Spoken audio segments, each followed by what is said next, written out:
Good evening, ladies and gentlemen. I'm Meadsy69 and welcome back to the channel.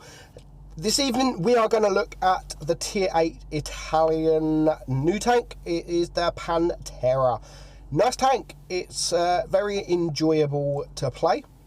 I like the Tier 9 better, but this is up there with the Tier 9. It has a very bouncy turret. It's 120mm on the turret, on the front of the turret. Other than that, it has not got that much armour at all. I mean, the whole 80 on the front is the best that you're going to get. Now, the DPM 2099, and again, as I keep saying, it all depends how you play the tank. Now, unlike the other two, the Tier 9 and the Tier 10, Shell 1 is 6.65, Shell 2 3.55, and Shell 3 is 3.10. And remember, Shell 3 is the shell you shoot first. So, unlike the other two, this is the only one that actually is, you're better off. You get better DPM just shooting that first shell. So you got 3.10 plus the 3 seconds, which is 6.10, and the last shell is 6.65. So you even get better just shooting the second shell instead of the first. So if you can, always do try to reload your first shell. I mean, if you can't, if you have shots, I always say, if you have shots, take them. Because by the time you reload, that shot might not be available. So that's, if you can reload the full magazine, reload it.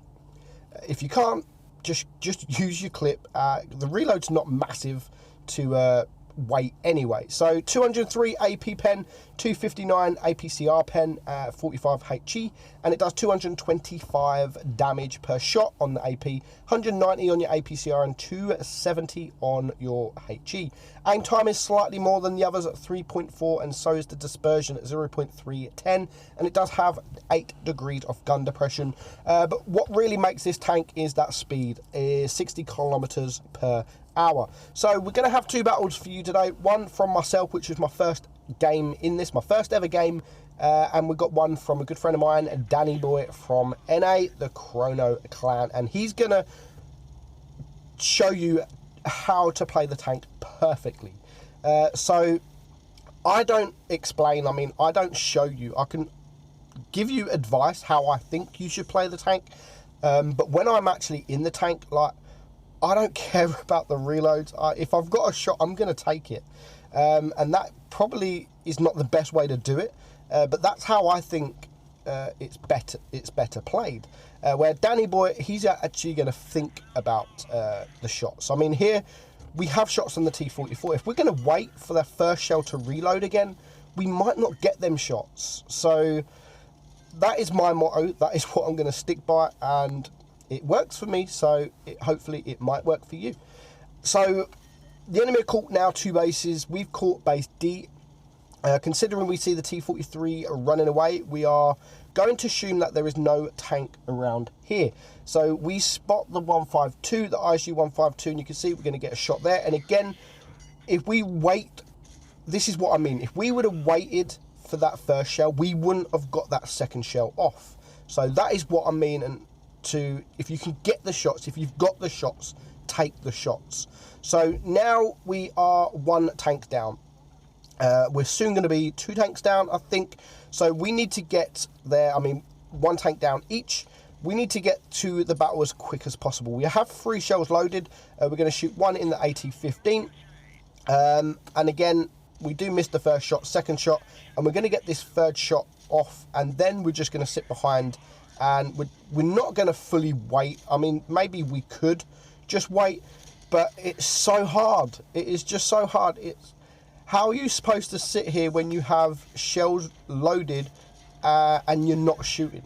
It's hard to do, and maybe you should do it, but it is hard. And it's a new way of playing. It might take time to get used to it. And again, here we're going to load 1 shell, and we're going to take that shot. Maybe we should have waited again, but what I'm doing here, I'm going to go by my charioteer because he is low hit points. I kind of knew that this German Bulldog will take him out, so it actually saved my life. It actually kept me alive because the Bulldog wanted to take a gun out of the game, which is the right move. He should have, But because he went behind the building, we then managed to take him out for our second kill. So it's just 2 against 3. We've got 3 caps, we've got 3 bases, we are winning on supremacy points. There is no need for us to rush in. I'm a one-shot to 2 of the tanks on the enemy team, so we're just going to wait for them to come to us. So we do spot the Super Persian. He is a one-shot, but there is 2 other TDs, so I don't want to engage in him, just in case his TDs are behind. So I'm just going to wait for my tank, my teammate, to come up, and we're just going to, hopefully he will take out the Super Persian, and then we can go and find the TDs, even though we don't have to, and I wouldn't normally if I'm this low hit points, but considering he is full hit points, I have faith that we're going to win this game. Even if I die, I have faith that we're going to win this game. So I'm now going to go search. I mean, we're on nearly 900 supremacy points. There is no way that we're losing this. Unless the T-54 lightweight gets ammo racked, there is no way we're losing this. So we bounced that shot there on the ISU 152. And again, we mess up there. We was like 0.2 seconds away from reloading our 3rd shell again. So mistake from me, but it wouldn't have mattered anyway. We are 1,000 hit points. We wouldn't have got much more damage. We do end up on 3,100. We do get the mastery badge, 43,000 credits earned, which isn't bad. We get the patrol, we get the high caliber, and we end on 3 kills, 1,222 base XP, which isn't bad for a tier 8 tank. So we missed 3 shots. We got 1,500 assistant damage as well. So now we're going to watch Danny Boy, and he's going to show you the proper way to play this tank. He is on Black Goldville. He is a higher, no, he's not higher tier. Every single tank on the enemy, or on the game in this battle, is tier 8. So there's no tier 7 and there is no tier 9. So he's going to push these caves, and he's going to spot now, any moment now, a T-54 mod 1 and a couple of other tanks. But straight away there is an IS-3 spotted by Cap. So as soon as he's spotted, Danny starts making his move, assuming that there is no tanks around here.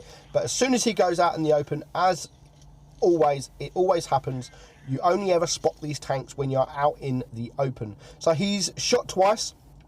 And he's now just sitting back. He's not going to engage just yet. He's going to reload. He's now got a full magazine reload. He's going to see if he can get some shots in on the ISU. He can't, so he's going to back up. Now, unfortunately for his team, this Borzik here he's going to stay there for almost the entire battle because he loses connection.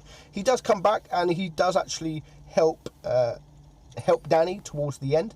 So it's unfortunate for him that he lost his connection. So Danny now gets a shot there on the T-54 mod 1. He's going to get a track shot. Unfortunately, he does only track him, but he does manage to secure the kill. So it's 1 tank down for the enemy team. There is the ISU, who he's not going to focus just yet. I mean, just watch. This is Danny. He's got shots there, but he's waiting. He's going to wait for his full magazine, and then he is going to dump the magazine, the rest of the magazine, into the T-49. Unfortunately, he can't quite get the 3rd shot, and he's going to do exactly the same here. He's waiting. He waits for that 3rd shell to reload, and he is gone. So he does play it the correct way. So now he misses his 2nd shot.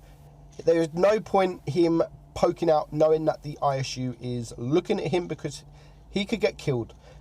So he goes for the full magazine reload, misses the 1st shot, not going to quite get that 2nd shot, but he does get that shot in to get the kill. And again, what he's doing here, he is just waiting for at least 2 shells so he can guarantee the kill, but he didn't need it anyway. So it's now 3 on 4. There's still a lot of hit points to get through. A lot of hit points to get through. He is on 2,000 damage. And don't forget this Borzik, who has gone AFK. So at the moment, it is 2 against 4. So Danny's going to wait. He's not just going to rush in. He's going to see where the tanks are being spotted. Pooping AFK. He's not going to be AFK for the whole battle. So he's going to try and get some shots now into the Carnarvon, who's got a very strong turret, and unfortunately for him, there is not really nothing he can do with the Carnarvon in this position. So again, he dumps the clip, doesn't get no damage, and his teammate dies, so it is now at the moment himself versus 4.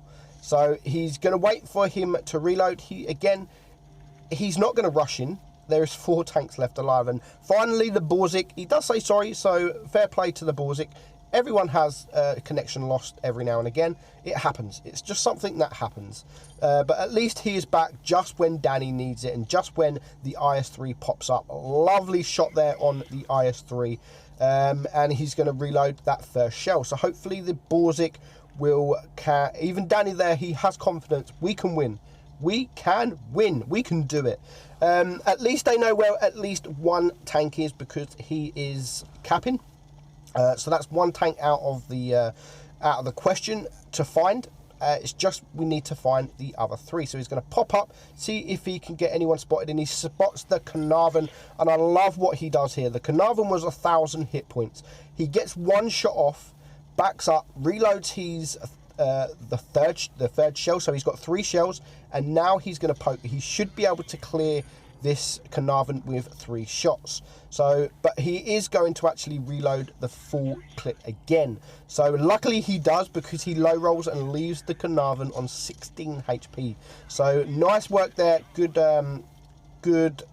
tactics in reloading the first shot and then reloading the first shot again. So now he needs to rush the base. He's going to bleed some hit points here, but he has to do it. If he doesn't do it, they have lost. So he does get that shot. He does lose a little bit or most of his hit points left, but the Lorraine is still capping, and you're going to see a shell fly past him in a minute. There he goes, and he now knows that the Lorraine got shot because the cap reset. So that allows him to poke forward and get that shot off, and he's going to get a troll track bounce there from the IS-3, which perfect timing. He needed that bounce. He's going to dump his magazine into the IS-3, hopefully putting him down to low enough hit points for the Borzik to take him out. And that is exactly what they're going to do. They're going to work as a team here, and well played from the Borzik. So it's now, they bring it down to a 2-on-1. He is on 4 kills and 4,000 damage. He's already done a remarkable job. There's only a minute and a half left to go. There's still a full hit point WZ. They can still lose this. They can still lose this, so they need to focus. The Borzik unfortunately bounces. Danny gets a nice high roll, 238 there with the APCR. He's not going to poke out just yet. He's going to reload the second shell. Gets 1 shot. He's still got 1 shell left. Is he going to reload? He's going to wait. He is going to reload. So now he has 2 shells, and he might as well wait for the 3rd shell. There we go. He's got all 3 shells, and he is now going to push. Misses the shot. The Borzik does penetrate, and that now brings the WZ down to a 2 shot. So he's got 3 shells. As long as he doesn't get shot, he should be able to take this guy out. There's 1 shot, and I don't know how he gets that shot, but fantastic shot. 5 kills, 4,900 damage. And that, ladies and gentlemen, is how you play properly an auto reloader. 29,000 credits earned as well. So that is the Pantera. Very good tank, very enjoyable tank, and it's definitely worth grinding. I'm Meadsy69. I hope you enjoyed the video, and I will catch you all soon. Bye bye.